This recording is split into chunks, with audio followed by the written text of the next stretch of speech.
The alarm on Marcus Johnson's phone went off at 5:15 in the morning. Not because he wanted to wake at 5:15. He wanted to sleep until noon. But wanting and having were two different things now. They'd been different for 6 years, ever since the triplets were born.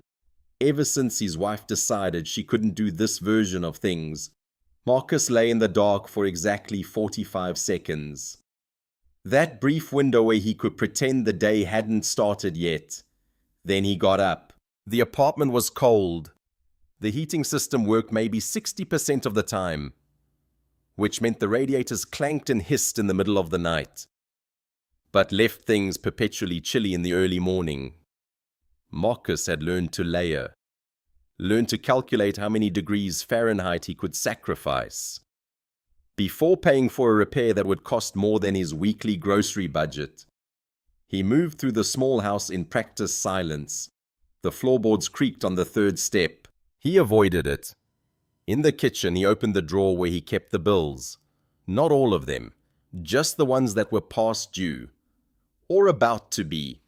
Electric bill due Friday, 15 days away, or 17 if he counted today and the day after he got paid. But he'd done the math 100 times. After the last late charge with the penalty attached, he had $43 to spend on groceries this week. $43 to feed 3 6-year-olds and himself. No eggs this week. Marcus started the water for tea, not coffee. Coffee was a luxury now. Tea was cheaper. He'd get 1 tea bag and reuse it 2 or 3 times, and it would still do the job. His body had learned to appreciate small things, or maybe it had just learned to settle. He moved to the window and looked out at the street. Grey November morning. The kind of cold that wasn't dramatic, but was patient. It would seep into everything slowly. He'd need to weather strip the windows again this winter. Use plastic sheets and caulk to keep the heat in. That was on the list of things he'd do when he had money. That list was very long. The tea steeped while he got the bread. Fresh bread cost too much. So he bought the discounted loaves from the bakery section. A day or 2 past fresh, but still good, still filling. He sliced it thin. Butter was expensive too, so he used just enough to make it taste less like eating air. The house had 3 bedrooms. The master bedroom was his. The other 2 belonged to Darius, Aiden, and Simone. He went to wake them. Darius was the oldest by 4 minutes. In sleep, he looked even younger than 6. A small boy in superhero pajamas that were already getting small in the shoulders. Marcus sat on the edge of the bed and put his hand on his son's shoulder, not a shake, just a gentle pressure. Darius's eyes opened immediately. He didn't cry or whine about waking up. That had stopped a long time ago. Instead, he looked at his father's face, seemed to be reading something there, calculating, understanding. "Morning, buddy," Marcus said. "Morning, Papa," Darius replied, his voice small in the dark room. Aiden was next. He was in the other bed. The one they shared in this room because 3 separate bedrooms sounded nice. But one shared room meant one space to heat, one set of sheets to wash. Aiden was the opposite of his brother. He woke up asking questions. "Papa, why are we getting up?"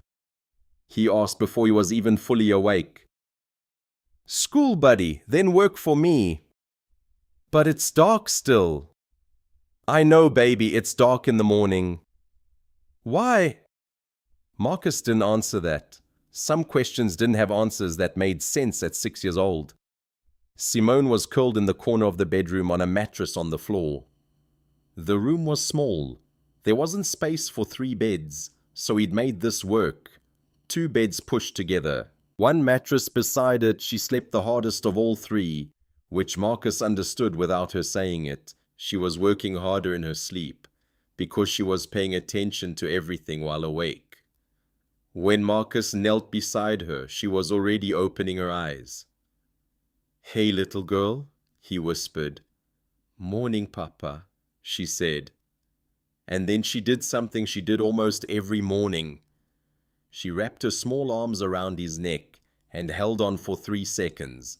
Not long, but long enough. Long enough for Marcus to feel like he was still necessary, that he still mattered to someone who couldn't leave him. By 5:50, all 3 children were dressed. Darius wore the blue shirt Marcus had washed last night. Aiden wore the grey hoodie that was getting small. Simone wore her favorite dress, the one with the flowers, even though it was cold outside, and would be cold inside the car. She liked the way it made her feel, like someone's daughter, someone's loved child. They sat at the kitchen table. Marcus set down a plate with bread, tea in small cups with milk and honey, because he'd found a large container of honey at the discount store 3 months ago. Darius ate quietly. He never asked for anything more. This was, Marcus had realized over the years, a kind of trauma. A child shouldn't know how to accept less without asking. But Darius had learned. Aiden looked at the bread. "Where are the eggs?" he asked. "No eggs this week, baby. The bread's good though, try it." Aiden looked at the bread like it might transform into an egg if he just stared hard enough. It didn't. Simone did something that almost broke Marcus in half. She didn't eat her bread. Instead, she set her portion on his plate. When she thought he wasn't looking, she was very careful about it, very deliberate. She looked up to see if he noticed. He did notice. He always noticed. "Baby, no," Marcus said quietly. "You eat that." She looked at her empty spot on the table, then back at him. "I'm not hungry," she said. It was the most obvious lie. 6-year-olds weren't good at lying. Their bodies gave them away. The way Simone's stomach tightened, the way she was trying not to show that she was hungry. Marcus put her bread back on her plate. "You're hungry," he said gently. "I need you to eat. Please." She hesitated, and then she did. Because children, even 6-year-old children who understood poverty in ways they shouldn't have to, still trusted their fathers. They still believed that when their fathers said it would be okay, it might actually be. By 6:15, the children were ready. School supplies in backpacks that Marcus had bought at a church thrift store. Coats that fit okay, not new, but clean and functional. Marcus walked them to the community care center, which was 5 blocks away. He held Simone's hand. Darius held Simone's other hand. Aiden walked beside them, pointing out things that interested him. A bird, a fire hydrant, a delivery truck. The care center was where children stayed during the day. While parents worked, it cost money. Money Marcus could barely afford. But it was cheaper than other options.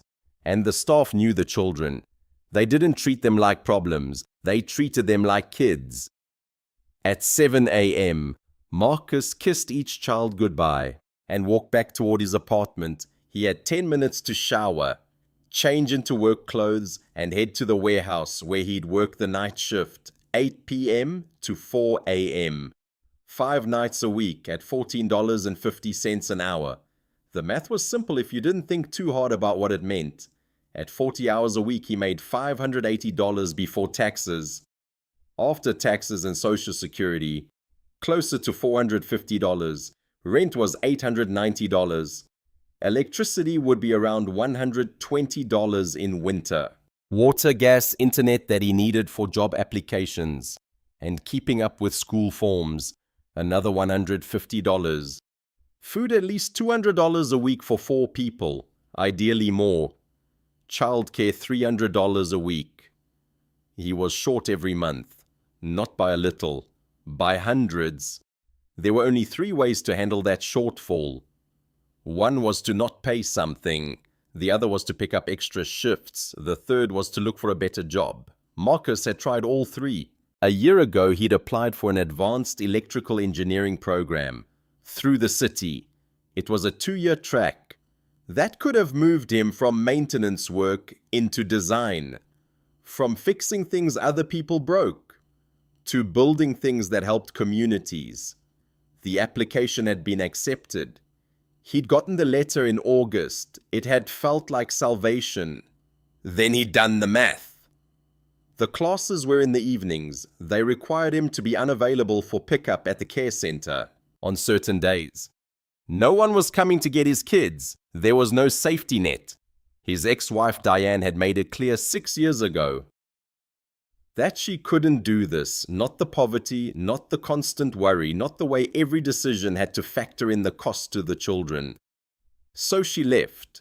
She sent money sometimes, but not reliably, and not enough to change the trajectory. He'd withdrawn the application 4 days before the deadline, told himself he'd try again next cycle. That had been 14 months ago. He hadn't tried again. Instead, he'd gotten very good at a particular kind of lying. He told himself he was fine.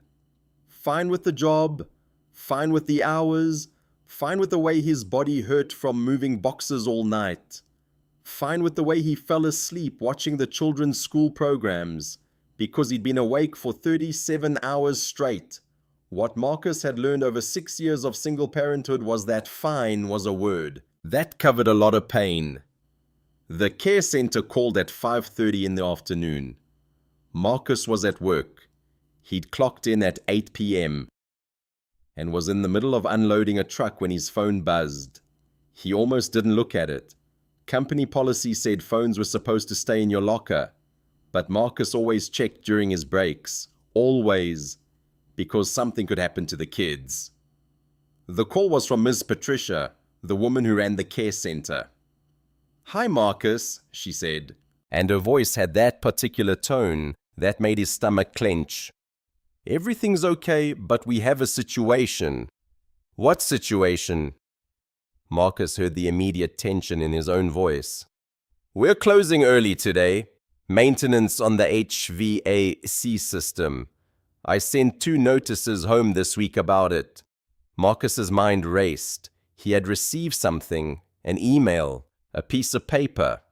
He'd put it somewhere he didn't find when he was looking for the thing he'd actually needed to find. "It's okay," Ms. Patricia continued, "but I need one of the parents to pick up by 6. We can't keep them past that." Marcus checked the time, 5:33.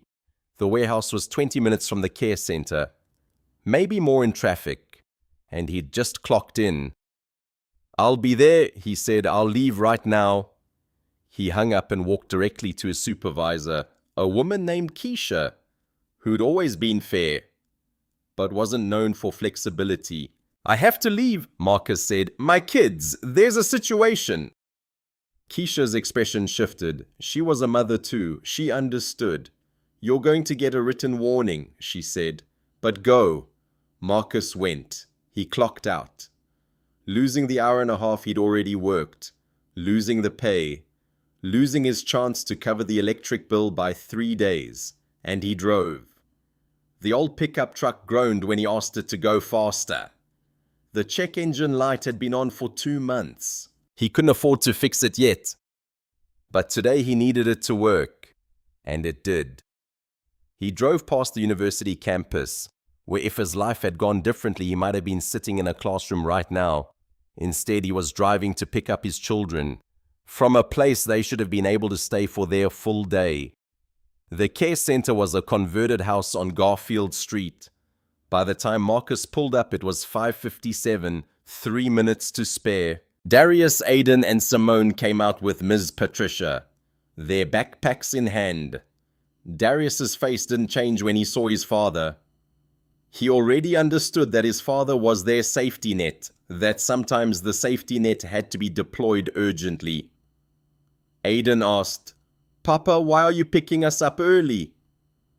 "The care center has to close today, buddy. Air conditioning thing."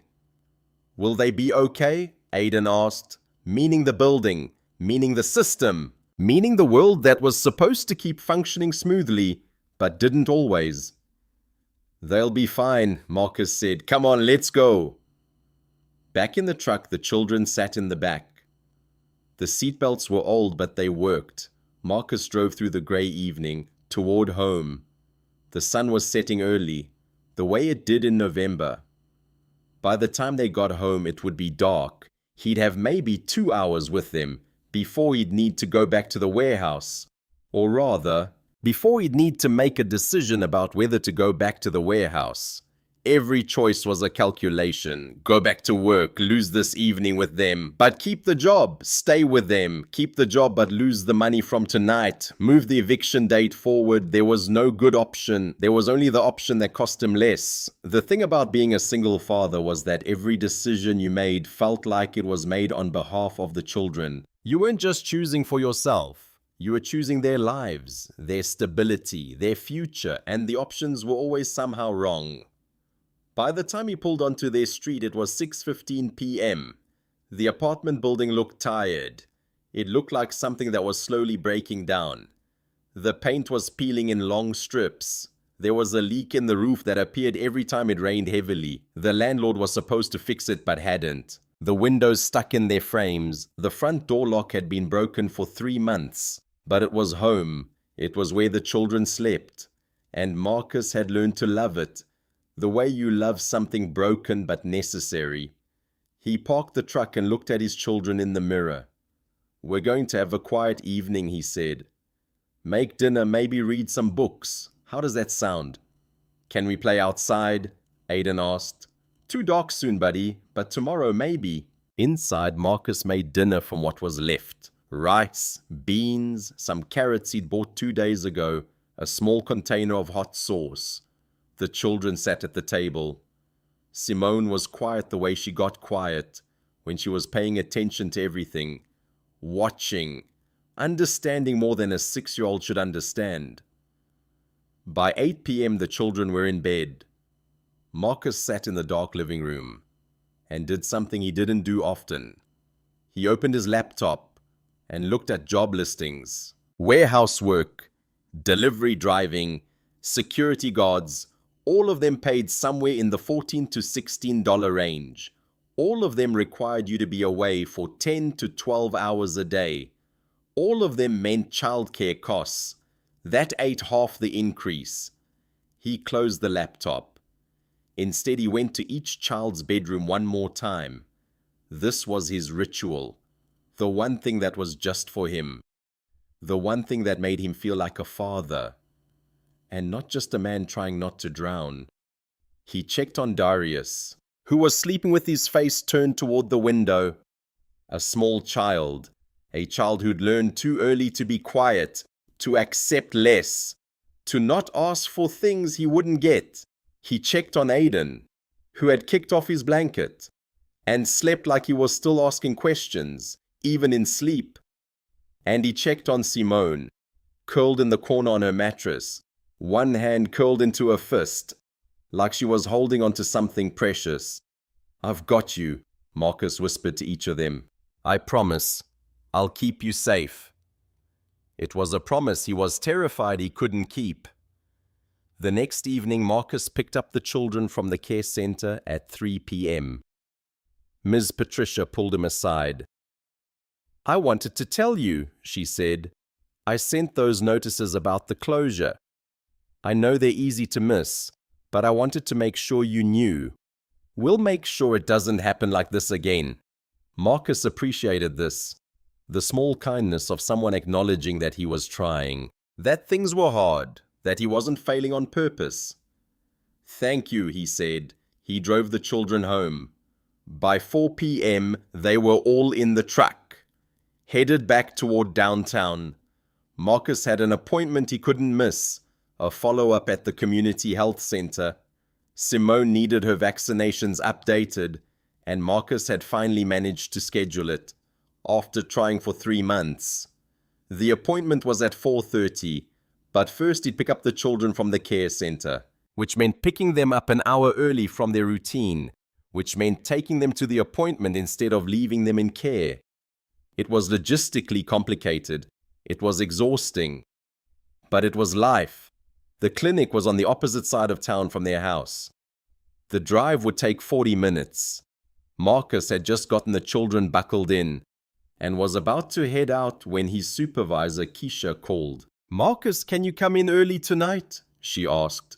"We got a big shipment. We could use your hands." Early meant 6 p.m. instead of 8 p.m. Early meant he'd get extra hours. Extra hours meant moving the eviction date back by 3 days. "I have an appointment," Marcus said. "Medical. I can come in after maybe 8:30. There was a pause.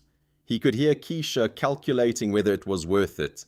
"Yeah, okay," she said. 8:30, that'll work." Marcus hung up and pulled out of the care center parking lot. The afternoon was grey. November was the kind of month that sucked the color out of everything. The sky, the buildings, the people's faces. Everything looked like it had been drained of something vital. The drive to the clinic took him through neighborhoods he'd never explored. Residential streets with older houses. Some beautiful. Some falling apart. Parks where people walk dogs. Small stores with names he didn't recognize. The kind of places that existed, but that Marcus never had time to really see. The clinic appointment took exactly 35 minutes. Simone was brave. The nurse complimented her. Marcus paid the sliding scale fee. $15 because that was what they could afford. And then they were back in the truck. The appointment was supposed to take an hour, and it had taken 40 minutes. Because Simone was cooperative, and the staff was efficient, that meant Marcus had time. He could either head directly to the warehouse, getting there early, or he could take a longer route home, giving the children a little more evening. He chose the longer route. There was a road that headed out past the edge of town. It ran past fields and forests, the kind of landscape that reminded Marcus why he'd never wanted to live in a big city. He'd grown up in one of these towns. Before, the choices of adulthood had pulled him toward the coast, and then toward the city, and then toward exactly where he was now. The sun was setting. By the time they got on the long road, it was almost 6 p.m. The sky was turning that particular color it turned in late autumn. A mix of orange and purple and gray, like something that was bruised, but still beautiful. "Look, Papa," Aiden said, pointing out the window. "The sky is doing colors." "It is, buddy. It's doing colors." "Why does it do colors?" Marcus didn't have the energy to explain light refraction. "Because it's sunset," he said. "The sun is saying goodbye for the day." "Will it come back?" Aiden asked. "Yeah, little man. It always comes back." The long road went on for miles, with not much traffic. Marcus was thinking about the appointment. Simone's vaccines were updated. She was healthy. That was good. That was one less thing to worry about. He was thinking about work. The big shipment meant hours. Hours meant money. Money meant maybe, just maybe, they could stay in this apartment for another month, without the threat of eviction hanging over every decision. He was thinking about the children. About Darius's quiet understanding of how things worked, about Aiden's constant questions, about Simone's empathy, the way she tried to take care of him, even though she was 6, and shouldn't have to. These were the thoughts that occupied his mind most of the time. There wasn't space for much else. By the time he pulled onto their street, it was 6:15 p.m. In the rearview mirror, Marcus could see the 3 children in the back seat. Darius was pointing out something to Simone. Aiden was watching the landscape pass. They were good kids. They were surviving. That was the best Marcus could do right now. Make sure they survived, and that they knew they were loved while doing it. And then about 7 miles out of town, Marcus saw something on the roadside. At first it looked like clothes, like someone had thrown a garbage bag out of a window, or like laundry had blown off a line and landed in the ditch. But as the truck got closer, the shape became clearer. It was a person, a woman, lying face down on the shoulder of the road. Her body was still. Her dark coat was spread around her like something that had been shattered. Marcus's foot was still on the accelerator. He could keep driving. Just keep going. The children were in the truck. He could rationalize it later. He'd call 911, let the professionals handle it. Or he could not call anyone. He could just keep driving, and this woman would become someone else's problem. He was 40 minutes away from work. He needed those hours, he needed the money, every calculation he'd done in his life said to keep driving. But then Darius spoke from the back seat. "Papa, there's someone on the road." Not a question, a statement of fact, an observation that his father had also seen this. Because they were looking at the same world, sharing the same moment. "Yeah," Marcus said, I see them." His foot stayed on the accelerator. "Papa Darius again." "Yeah, buddy. Aren't you gonna stop?" Marcus's hands gripped the steering wheel. 50 meters now. The woman's face was turned to the side. Her hair was wet. She was wearing an expensive coat, the kind Marcus recognized because he'd seen it in the window of the department store. Where he'd once stopped to look at price tags, that coat cost more than he made in 2 months. 30 meters. He could keep going. Aiden leaned forward. "Papa, is she sleeping?" "I don't know, baby." "Is she dead?" Aiden asked. The way 6-year-olds ask questions, without the social filters that adults develop, to avoid uncomfortable truths. 20 meters. Marcus's jaw clenched. He could calculate the cost of stopping. He could calculate the cost of not stopping. He could sit with this feeling of being pulled in 2 directions. Both bad. Simone's voice came from the back seat. Small. Clear. "Papa, isn't someone supposed to stop?" That was the moment everything changed. Marcus had no answer to that question because the answer was yes. Someone was supposed to stop. Someone was supposed to choose presence over convenience. Someone was supposed to see another person suffering and decide that this person's survival mattered more than their own schedule. Marcus Johnson was supposed to be that person. He pulled the truck to the side of the road. For a moment he just sat there, with his hands on the steering wheel, understanding that this choice was going to cost him in ways he couldn't yet calculate. Then he got out. The woman was pale. Not tired pale. Sick pale. The color of someone whose body was shutting down. Her breathing was shallow. There was water on her clothes. She'd been in water recently, or in the rain, or Marcus didn't let himself think about it. He knelt beside her. Her skin was ice cold. He reached for her neck, checking for a pulse. His hands were shaking in a way he couldn't control. There was nothing at first, and then a flutter. Faint, like something very far away trying to get closer. She was alive. He checked her wrist for a more reliable pulse.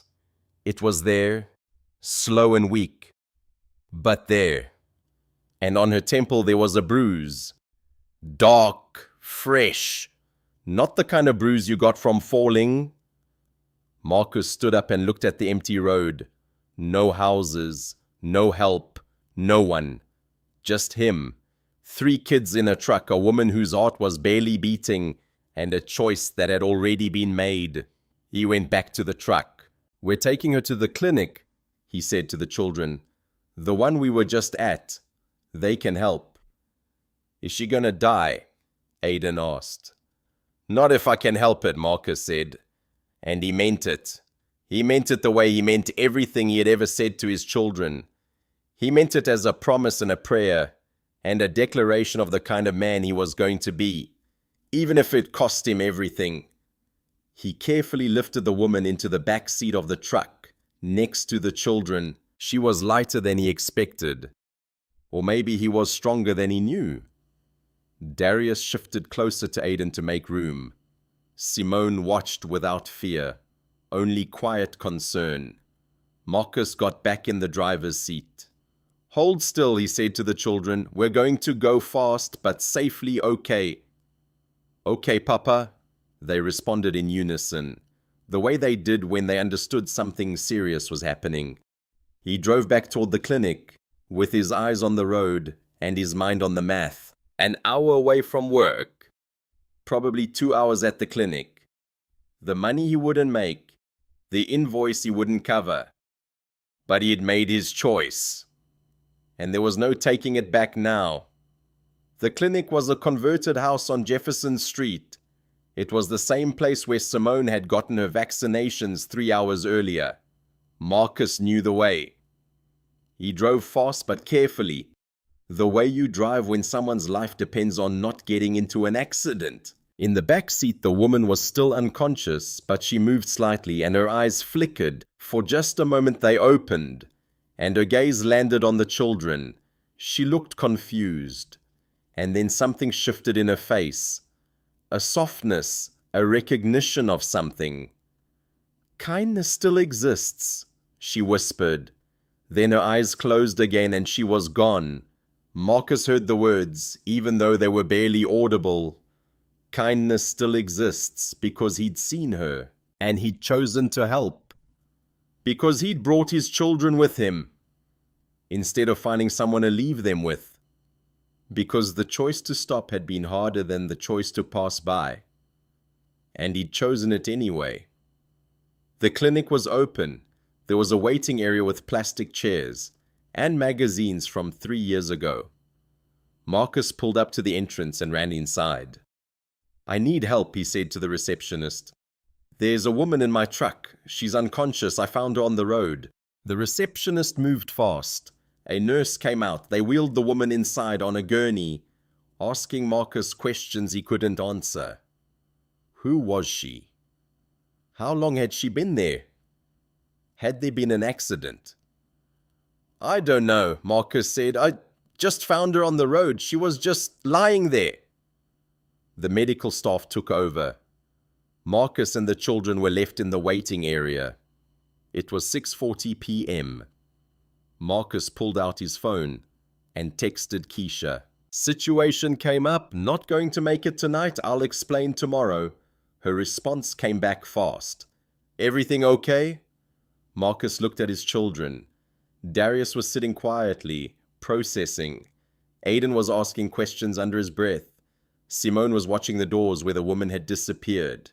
"Yeah," Marcus typed back. "We'll be fine." It wasn't true. But he didn't know how to explain the truth to his supervisor. The truth was that he'd just lost the money from tonight's shift. The truth was that the eviction date had moved closer. The truth was that he'd made a choice, and now he had to live with the consequences. The waiting area had a clock on the wall. 6:47 p.m., then 7 p.m., then 7:30 p.m. The hours added up. Each hour was money not made.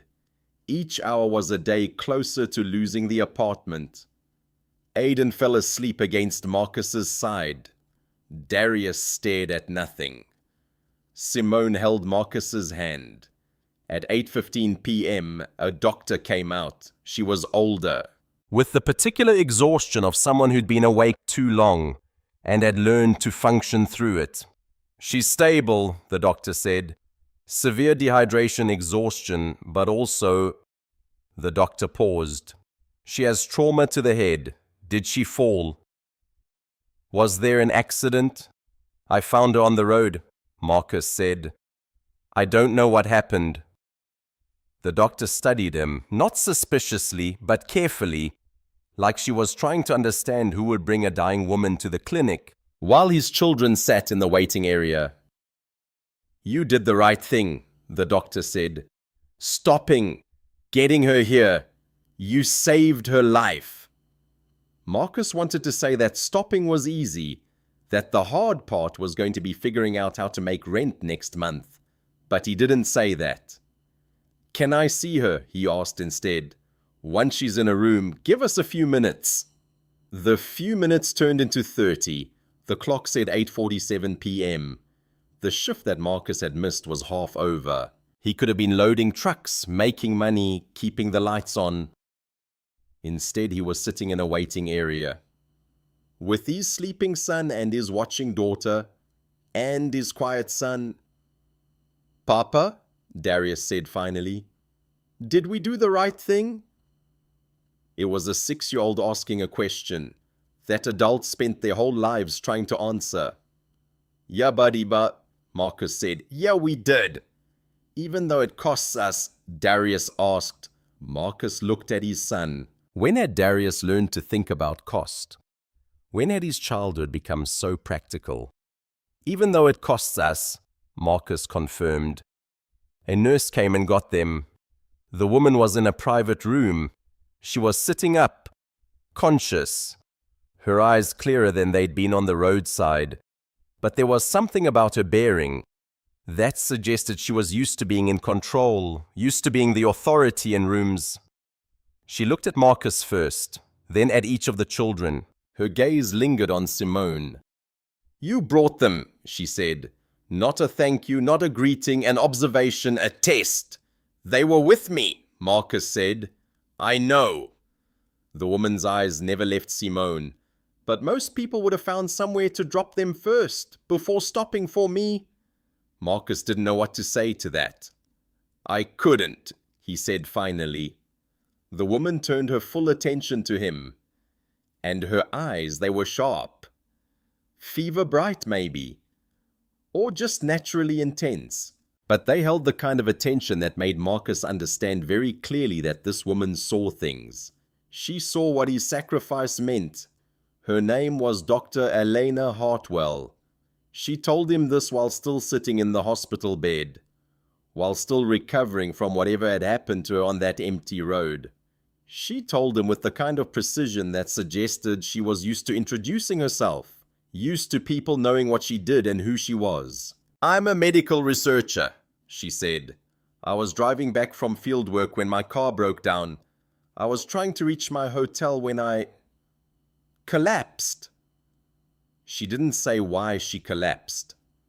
She didn't mention the bruise on her temple. She didn't explain any of the things that Marcus wanted to understand. Instead, she looked at Simone again. "That little girl reminded me of someone I lost," she said quietly. There was pain in her voice. That made Marcus instinctively not ask questions. Some things weren't meant to be interrogated. Before they left, Dr. Hartwell handed Marcus a business card. Cream-colored stock, black lettering. Dr. Elena Hartwell, medical researcher. Below it, a phone number and an address. "If you ever need help," she said, "come to me. I mean that." Marcus took the card. He didn't expect to use it, but as he walked out of the hospital with his 3 children, the weight of the card in his pocket felt heavier than anything else he was carrying. 5 days passed. Marcus worked his shifts. He dropped the children at the community care center. He came home and slept 4 hours before the next shift. The calculations continued. Bills came and went. The electric bill got paid with a late fee. Another bill didn't get paid. The cycle continued. He hadn't called Dr. Hartwell. He wasn't going to. That was how the world worked. You helped someone. They were grateful. Everyone moved on. You didn't ask for help. You didn't expect anything. Thursday morning, Magda, the neighbor who sometimes watched the children, knocked on his door. "There's a woman in your driveway," she said. "In a fancy car. She says she knows you." Marcus's heart did something complicated. The black Mercedes was parked in front of his apartment building. Even there in the middle of the dusty street, it looked like it came from a different world. Dr. Eleanor Hartwell stood beside it. She was dressed in a cream-colored sweater and tailored jeans. Her bag was expensive. Not that Marcus knew brands, but he recognized the weight of what it cost. The kind of object that a person like him would never own. The kind of thing that represented access to a world he'd never be part of. She was completely recovered. No hospital gown, no fragility. Just power and competence. And the kind of presence that made the whole street feel smaller. "You came to the house," Marcus said. It wasn't a greeting. "I did," she said. "I wanted to see how you lived." Marcus's face went hot. "Why?" he asked. "Because understanding context matters," she said. "I need to know if you're the kind of person who stops for dying women because of who you are or because of what you're desperate enough to do. Those are not the same thing, and it matters for what comes next." The words landed like a slap. She walked past him toward the apartment. He followed, understanding that he didn't have a choice anymore. She'd shown up at his house. She was going to see his life. The apartment was clean, but it was small and worn. The furniture was old. The carpet had stains that wouldn't come out. The kitchen barely held 2 people at once. Everything Marcus had tried to hide from the world was right there, in the peeling paint and the water stain on the ceiling. She observed everything, not with judgment exactly, but with the attention of someone taking inventory. Rent, she asked. $890 a month. Utilities were around $120 a month. Groceries. Marcus hesitated. $200 if we're careful. She was calculating. He could see it in her face. The children came out of the bedroom. Darius first, careful and observing.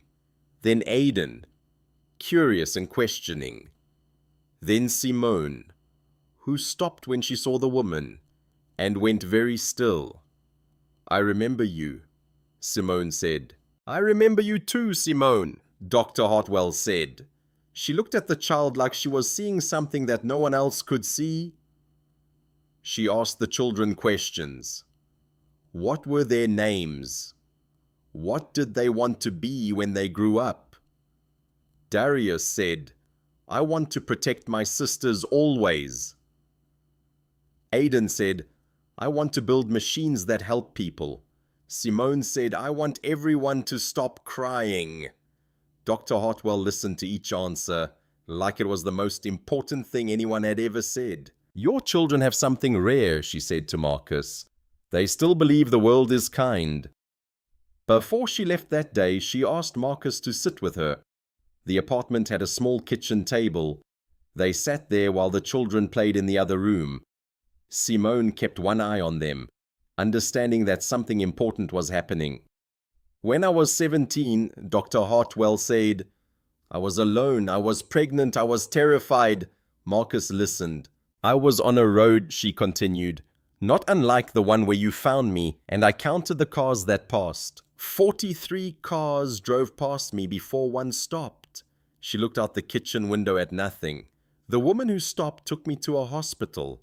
That hospital gave me the chance to become something more than a scared teenage girl. It gave me a chance to survive.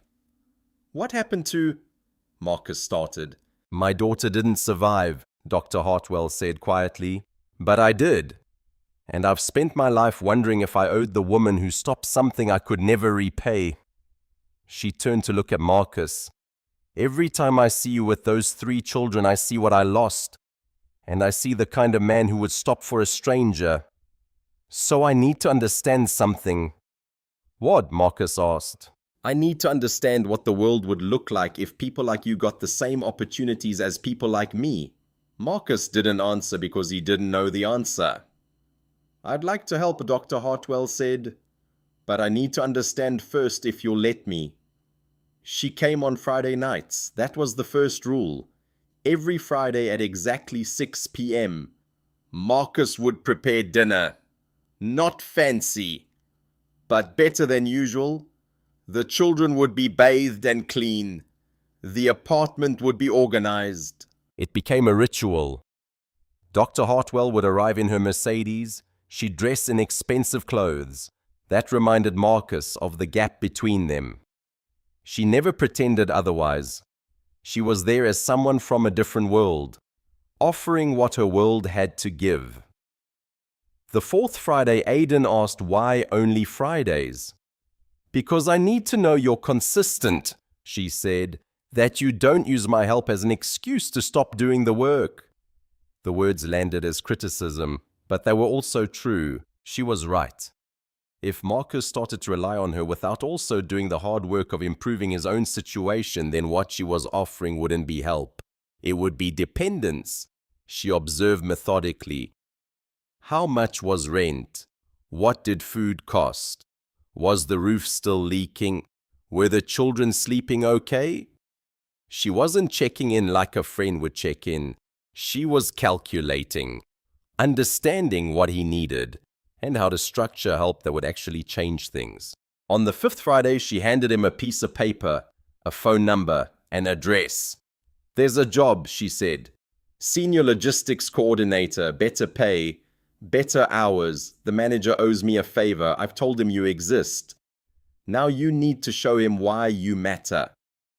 "I can't," Marcus started. "You don't know if you can," she interrupted. "Until you try. Don't call him with my name. Call him because you're qualified."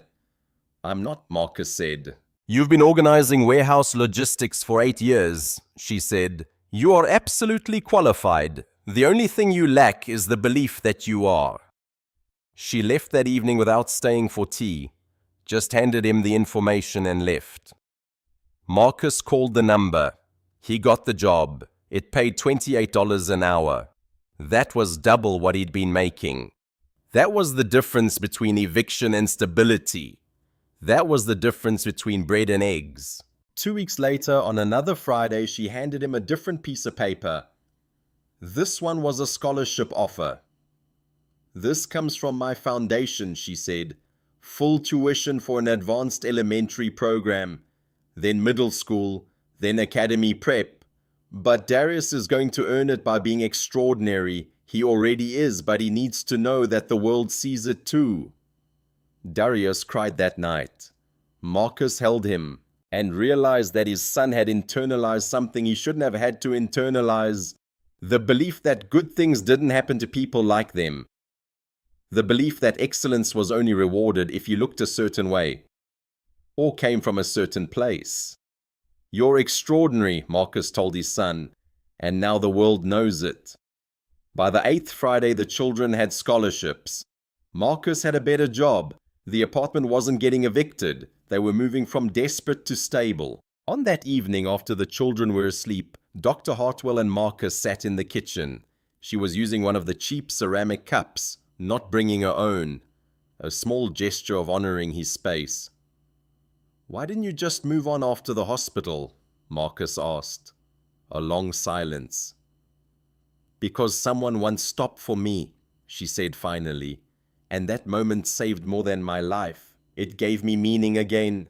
She looked at her hands. "I was 17, alone, pregnant. I was standing on a road and I was counting cars. 43 cars. Each one that passed me was a confirmation that I didn't matter, that the world didn't care, that I was invisible." "How many before someone stopped?" Marcus asked. "The 44th car," she said. "A woman got out. She took me to a hospital. That hospital took care of me, gave me resources, helped me understand that I was more than my circumstances." She turned to Marcus. "My daughter's name was Claire," she said. "She was born premature. She didn't survive, but I survived, and I've been trying for 30 years to become worthy of that survival." Marcus didn't know what to say. "You calculated and chose presence anyway," she said. "That's the difference between most people and people like you. Most people choose survival, just their own. But you chose presence, for a stranger. With your children watching." She paused. "I can't undo that you were poor before you stopped for me, but I can give you resources, knowledge, opportunity, the same things that were given to me by the grace of a stranger." Marcus felt something shift in his understanding. "So you're helping me because of what she did for you?" he asked. "I'm helping you because I need to be forgiven for something I'm not responsible for," Dr. Hartwell said quietly. "And helping you become something better feels like a way to honor Claire's memory." Marcus understood then. This wasn't charity. This was transaction. Beautiful, necessary, heartbreaking transaction. She was using his gratitude to heal herself, and he was allowing it because he needed help. Both of them were getting something. Both of them were giving something. Neither of them was clean in the exchange. "I understand," Marcus said. "Do you?" she asked. "Yeah," he said. "I think I do." Over the next months, the help continued. Aiden's engineering curiosity was cultivated. Dr. Hartwell brought books about engineers, about machines, about ways to build things that helped people. The boy's eyes lit up when she talked about water systems and electricity and structures that could change communities. Simone watched everything. She understood that stopping for people mattered. She understood that her father had made a choice that cost him, and someone had recognized that choice and decided it was worth helping. Darius thrived in his new program. He came home excited about things he was learning. He came home believing that the world was a place where he could be extraordinary. The eviction notice never came. The electric bill got paid on time. There was enough money for eggs sometimes. And every Friday, Dr. Hartwell came to the house. One evening, she brought a document. "This is a trust fund," she said, "for their college education. It's small right now, but it will grow. By the time they're 18, it will be enough for them to have choices, real choices, not just survival choices." Marcus felt something break open in his chest. "I don't know how to thank you," he said. "You don't have to," she said. "You already did. You stopped for me on a road when no one else did. Everything else is just me trying to make that moment mean something." After about a year of the Friday visits, something changed. Diane, Marcus's ex-wife, reached out. She wanted to reconnect with the children. She'd been struggling with her own things. Addiction, instability, the reasons why she'd left in the first place. But she was in a better place now. She had a job. She had a small apartment. She wanted to be part of the children's lives again. Marcus didn't trust it, but the children needed a mother. And Diane was their mother. He agreed to let her start visiting. At first it was supervised visits. Coffee with Marcus and the children at a park. Lunch where they could all watch her. And understand whether she was stable. Gradually it became less supervised. She came to the house. She spent time with the children. She seemed genuinely changed. And Marcus started to hope that maybe, just maybe, his family could be pieced back together in some way. But Dr. Hartwell noticed the shift. She still came on Fridays, but something had changed in her demeanor. She was more distant, more observing than participating. She asked Marcus about Diane, about whether things were moving quickly, about whether Marcus was being careful. "She's their mother," Marcus said. "She has a right to be part of their lives." "I know," Dr. Hartwell said, "but I need you to be careful. People aren't always what they seem." Marcus didn't understand the warning then. Diane revealed the truth while they were sitting in the park. She'd been working for a real estate development company. Richard Stratton's company, Stratton Group. She'd been paid to gather information about families like Marcus's, about neighborhoods like his, about people who would be resistant to selling their homes. Because Stratton Group wasn't just buying properties, they were rezoning neighborhoods, taking areas that had been residential for decades, and changing them to mixed commercial. Once that happened, the long-term residents, the families that had lived there for generations, would have no legal protection. They'd be forced out or priced out.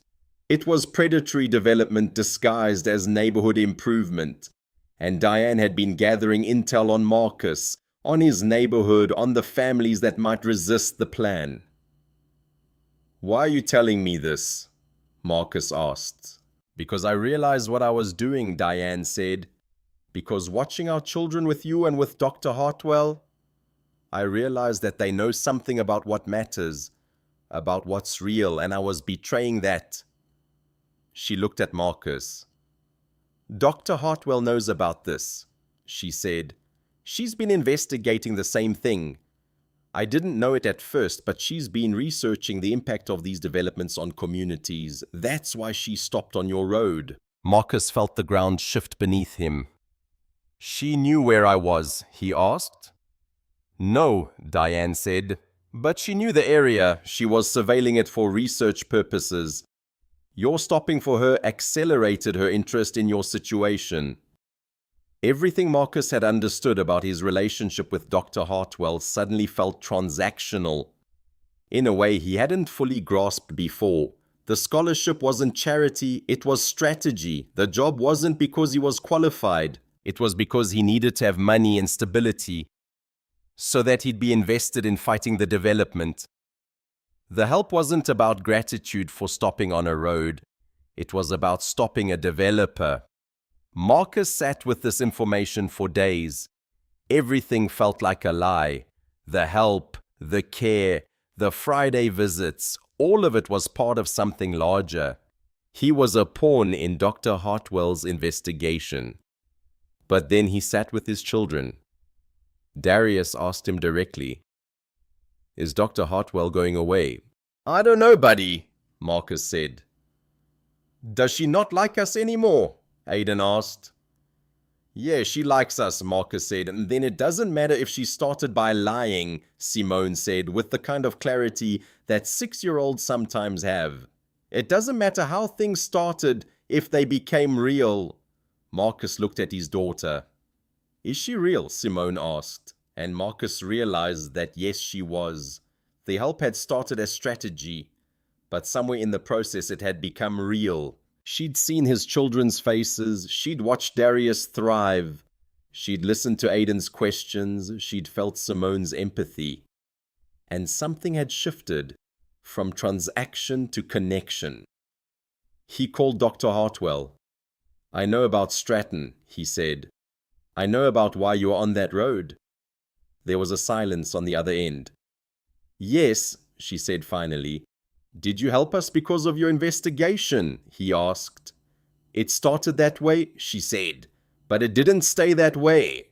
"How do I know that?" Marcus asked. "You don't," she said. You have to choose to believe it, just like I have to choose to believe that you'll forgive me for starting with a lie." Marcus thought about this. "I'm stopping the development," Dr. Hartwell continued. "I have documentation, email records, financial statements proving that Stratton deliberately targeted communities, that he knew which neighborhoods would have less political resistance, and I'm going to make sure that stops." "Why?" Marcus asked. "Because it's the right thing," she said, "and because I owe it to you and your children and everyone else in that neighborhood to use what I have to make a difference."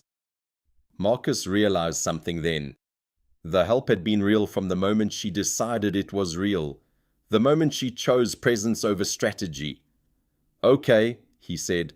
"Okay, sure," she asked. "Help me save the neighborhood," Marcus said, "and we'll figure out the rest after." Over the next month, Dr. Hartwell and Diane gathered evidence. Emails where Stratton explicitly discussed which neighborhoods to target. Ones with lower voter participation, ones with communities of color, ones where residents wouldn't have the resources to fight back. Financial documents showing how the development strategy worked. Buy properties cheap, get zoning changed, force out long-term residents, sell to developers at marked up prices, profit from the displacement. It was predatory in a way that was both clear and legal. The system allowed it. The law hadn't caught up to the ethics. Marcus became the face of resistance. He did interviews, he told his story, he talked about what it meant to be a single father working 2 jobs and still not being able to get ahead. He talked about how neighborhoods like his were being targeted. Not because they were bad, but because they were vulnerable. The children became part of the narrative. Darius talked about wanting to protect his sisters, about understanding that there were people who wanted to take what his father had built. Aidan talked about wanting to build machines that help people, about understanding that buildings could be built to help or to exploit. Simone talked about everyone stopping crying, about what it meant when families had to leave their homes, because wealthy people wanted profit. The media picked up the story. An attorney took the case pro bono. She filed motions to block the rezoning.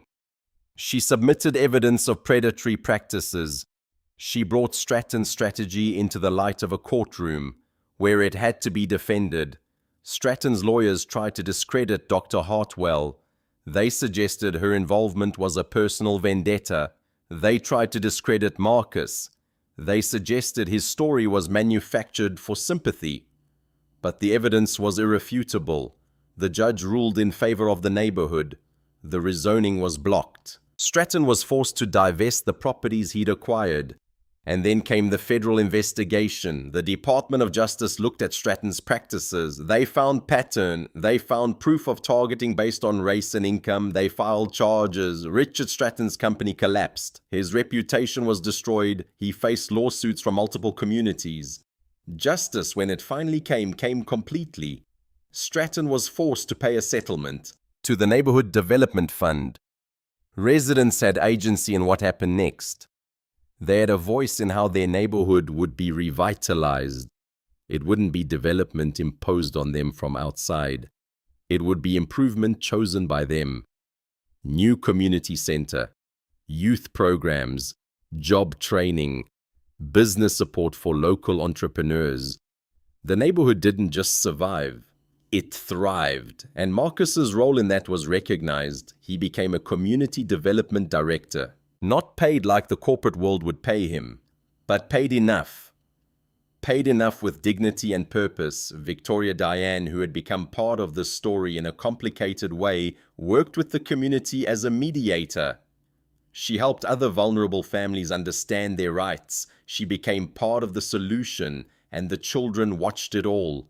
They watched their father stand up. They watched their father fight. They watched their father win. Marcus and Dr. Hartwell sat in the park where the community had begun to change, where the community center was being built, where the neighborhood was becoming something new. It was almost 2 years after he'd pulled over on an empty road.